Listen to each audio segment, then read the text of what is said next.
faut savoir quelque chose, les amis. La fête de Hanouka, c'est une fête stratégique. C'est une fête stratégique au point de vue spirituel dans la vie du peuple juif. Je vais vous dire pourquoi. J'ai dit tout à l'heure qu'on situe les événements de Hanouka 206 ans, très exactement, avant la destruction du deuxième Beth Amikdash. C'est ce qu'on a dit. C'était sous le deuxième Beth Amikdash, Hanouka. Et ça s'est passé 206 ans avant que les Romains le détruisent. Maintenant, regardez. Il faut savoir une chose.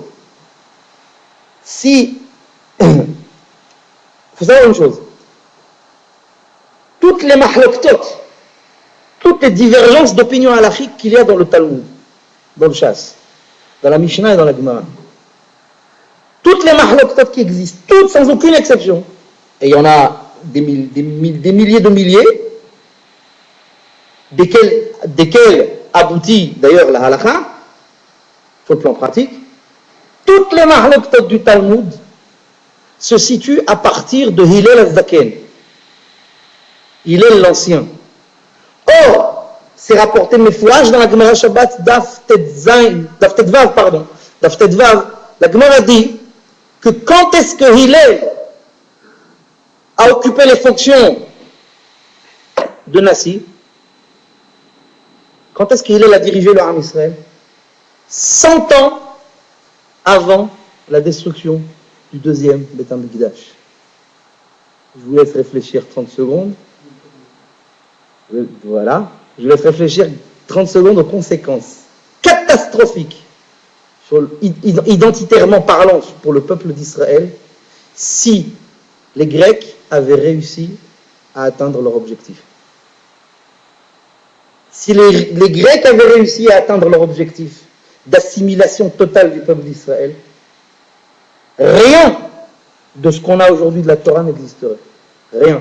Le mot juif ne serait répertorié dans aucun dictionnaire du monde. Le mot Torah n'existerait pas aujourd'hui. Toute la Torah qu'on a aujourd'hui, le Shas, les Mishnayot, la Gemara, la Halakha, les Poskim, tout ce qu'on a aujourd'hui, c'est grâce au fait qu'il y a eu le miracle de Hanouka. Toute la Torah qu'on étudie aujourd'hui, toute la Torah qu'on étudie, mamash tout. Si on peut étudier aujourd'hui, si on peut avoir un cours d'Halakha aujourd'hui, un cours de Mishnah, un cours de Gemara, c'est grâce au Nes de Hanouka. C'est grâce au Nes de quoi? Au Nes de la flamme de Hanouka. On a restauré le culte dans le Beth Amikdash, on a restauré l'allumage de la menorah, on a ravivé la flamme de la Torah, la flamme de la mitzvah, qui ner mitzvah ve Torah or. Parce qu'on a ravivé tout ça, aujourd'hui, Baruch Hashem, on peut étudier la Torah. Je vous dis, tout est parti de Hillel al-Zaken. Et Hillel al-Zaken a occupé ses fonctions 100 ans avant la destruction du deuxième Beth Amikdash. Et le Hanouka, c'est 206 ans avant. Donc ça veut dire que s'il n'y avait pas eu le Nes de Hanouka, Hillel al-Zaken, on n'en parle plus. Le Talmud, on n'en parle plus. La Mishnah, la Gemara, la Halakha n'aurait jamais existé. Jamais. Plus rien. Rien. Le mot juif n'existerait dans aucun dictionnaire du monde. C'était le but des Grecs.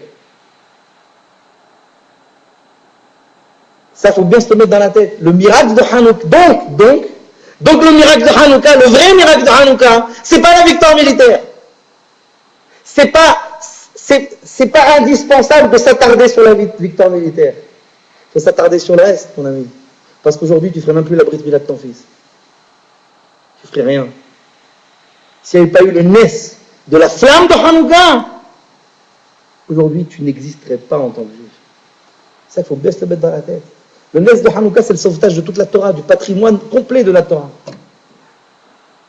C'est pas seulement l'identité juive, genre on a une identité, on a un pays, on a une terre. T'es Abbas, t'as rien du tout. Qu'est-ce que c'est Baudelaire, qu'est-ce que c'est ça? Si c'est que ça, moi je vais vous dire. Le juif qui me dit à moi, ouais, moi je suis juif parce que j'ai un pays et j'ai une terre. Je vais dire, moi aussi, dans mon jardin, j'ai une terre aussi. Moi je lui réponds ça.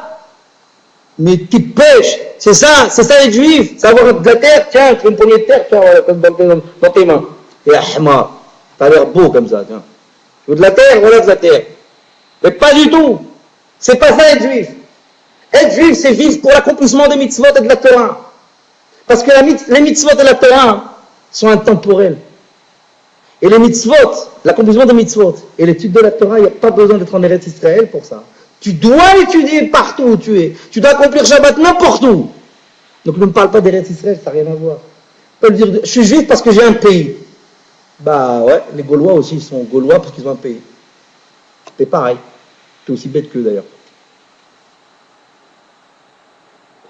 Ok les amis, donc ça c'est pour bien vous rentrer, parce que j'en ai un peu marre d'entendre ces histoires de Hanouka à la sauce de mon arrière-grand-mère, et encore je suis sûr qu'elle était bien au-dessus de ça, mais bon, ces trucs là un peu de, on dirait des contes de fées, quand ils vous racontent Hanouka, on dirait des machins là, mais tu sais quoi, là comment ça m'énerve, ça me fatigue d'entendre toujours ces, tu comprends le miracle, non, ça veut dire qu'il faut ouvrir les yeux, Hanouka, c'est notre sauvetage à nous. Là, nous, Juifs de France 2010, entre autres.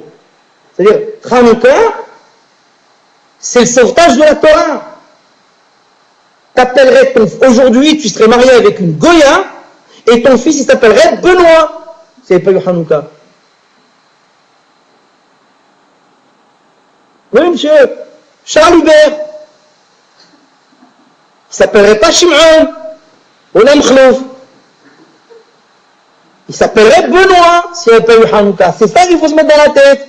On ne serait pas là en train d'étudier Hanouka, on serait en train d'étudier les évangiles.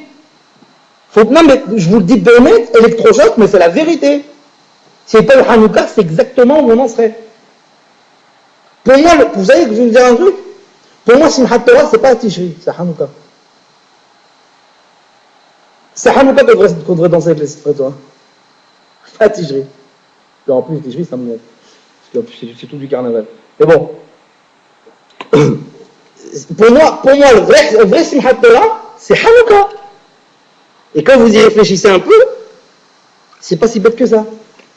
Parce que Hanouka, on peut vraiment se réjouir de cette Torah, on peut vraiment l'attraper et lui dire, dis donc, j'ai failli perdre et j'étais à pas grand chose. C'est vrai ou pas? Quoi? Mais il n'y aurait pas eu les autres fêtes s'il n'y avait pas eu Hanouka. Hanouka, c'est la base des bases. Si les Grecs avaient réussi, toi et moi, on serait à l'église.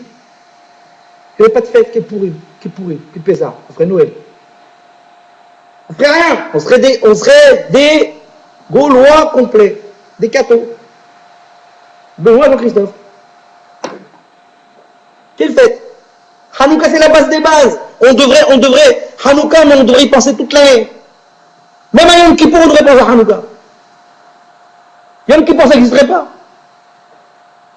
Vous comprenez ce que je veux dire? Il y a une notion de gravité ici. Il y a une notion de gravité dans Hanouka. Il y a quelque chose, on a failli tout perdre. Il faut bien qu'on se mette dans la tête. On serait des goïms. On serait mariés avec des goyotes. On aurait des enfants goy, des petits-enfants goy, une descendance goy, et des ascendants goy. C'est ça qu'il faut vous dire. Hanouka, c'est la base des bases. La base des bases. Je connais des gens, vous allez rigoler, non, c'est juste comme ça. Il y a des gens, des juifs d'origine, surtout des juifs d'origine des Indes, mais il y a pas mal d'Irakiens aussi, qui ont donné comme prénom à leurs enfants Hanouka. Hanouka, je connais quelqu'un qui s'appelle Hanouka. J'en connais un deuxième encore qui n'a rien à voir avec lui. C'est un stam pour vous dire, c'est de la folie. C'est de la folie, c'est une fête, c'est notre CV quoi. C'est notre carte d'identité. On lui doit tout à cette fête. Il faut bien se le mettre dans la tête. Tout ce qu'on vient vous dire maintenant, on vient vous bassiner les oreilles avec victoire militaire et compagnie, c'est du cinéma. Mais on s'en fout. Il n'y aurait pas de Shavuot. Encore une fois, tu ne comprends pas. Encore une fois, tu ne comprends pas. Tu ne comprends pas. Il n'y aurait pas Kippour, il n'y aurait pas Shavuot, il n'y aurait pas Pessah. Il n'y aurait rien. Non, mais tu ne comprends pas. Tu n'as pas dormi avant de venir. Tu ne comprends pas. Ah, parce que, mais rien à voir pour Shavuot de Raïta, Hanouka de Rabbanan, qu'est-ce qui t'arrive? Shavuot de Raïta, rien de clair. C'est-à-dire, mais qu'est-ce qui t'arrive? Shavuot, c'est min Torah. Bosh l'Alam. Shavuot, c'est min Torah. Ça n'a rien à voir. Hanouka de Rabbanan. Pourquoi de Rabbanan? Ça n'a rien à voir. Donc, c'est pour ça que je vous dis, Il faut bien se mettre dans la tête que Hanouka, c'est identitaire. Mais identitaire pas en tant que juif, genre à deux balles. Identitaire, Torah. Il n'y aurait plus d'identité de Torah s'il n'y avait pas eu Hanouka. Rien, rien du tout.